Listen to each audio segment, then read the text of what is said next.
So it is Thanksgiving Day. Happy Thanksgiving to everybody out there. Today has been an outrageously shitty day for me and for my family. Today, as soon as we woke up, we had plans. We were going to go to the club and go pick up and then come back here and make our Thanksgiving dinner and just hang out, be a family.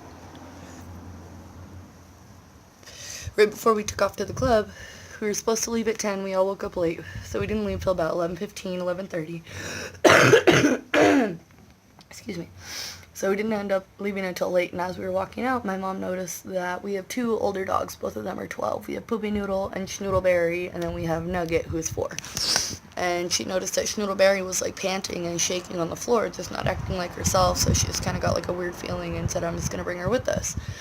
So as soon as we got pretty much like 20 minutes into the car ride, she just starts like panting uncontrollably, shaking her legs. She like it didn't sound right. Like it wasn't necessarily like where a normal person would be super alarmed, but if you knew how Schnoodle acted every day like us, you'd know that that's just not normal.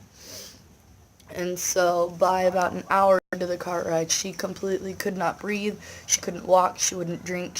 Nothing was working. Her legs wouldn't work. All of her toes were like stuck, curled, and stiff. It just looked really bad. And of course it's Thanksgiving, so no vets are open, and we got really lucky that Greg ended up, my stepdad, doing a job for our vet when we were taking Poopy Noodle, our other dog. So him and my stepdad are kind of not cool, but cooler than like your average patient would be. And so my stepdad called or texted him on his personal number because his vet's office was closed, as well as every other vet in all of Fillmore, Santa Paula. We would have had to have made like an hour trip, and it would have been thousands of dollars because it would have been an emergency vet. And so thankfully the vet answered, even though he has kids and a wife and a family, so he was busy. But he like understood the situation. Okay, can you meet me at my office in 15 minutes? He said he didn't have a lot of time, but if there was something that he could do, that he would help us out.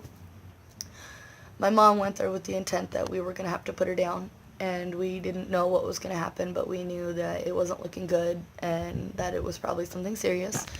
So we got there. The vet literally took one look at her and knew that she wasn't going to make it.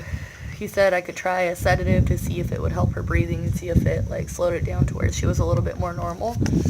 But we just said, we asked if it was going to help, what the rate was, and he said she has like a 1% chance with help and everything of living, that it was probably a heart valve because her heart pump and her heartbeat wasn't normal. It was really irregular. He said one of her heart valves probably collapsed and it led to a blood clot. He said that her back legs were already going cold, so her legs wouldn't have worked. She couldn't breathe. She wouldn't have been, like, no matter what we would have done, she would not have been comfortable, and she would have basically been, like, hooked up to a fucking breathing machine to live. We don't have the money for that, nor do we. My mom didn't want her in pain. Of course, like, we don't want pain for our dog. So we ended up having to put her down. And so, of course, Thanksgiving 2016, we had to put Schnoodleberry to sleep. So it was a fucking horrible way to spend Thanksgiving, a horrible start to the day. My mom's off for 4 days, and she just had to put her dog down. Like, Schnoodleberry is her baby. Schnoodleberry is my mom's dog. So it's just incredibly fucking sad, because it's just so fucked for my mom. Like, it's just so sad. And then I was thinking, like, God, it's just so, like, I'm terrified of, like, the afterlife. Like, I'm not terrified of death whatsoever, but I'm terrified of what happens after we die, because nobody knows, nobody can tell you.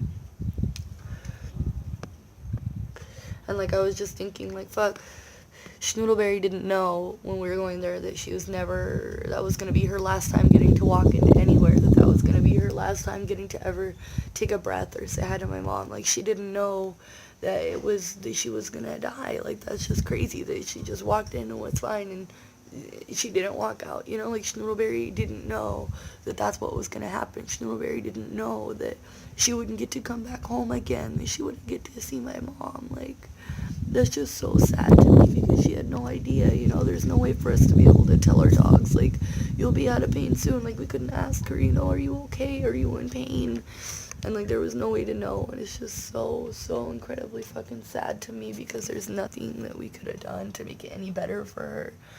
She was just in pain literally all the way to her last breath. She was in pain, and that's just so sad.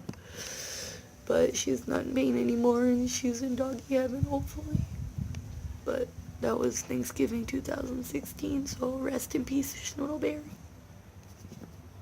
We went to Taco Bell and we get our tostadas, and this one is especial. Just thought that was funny.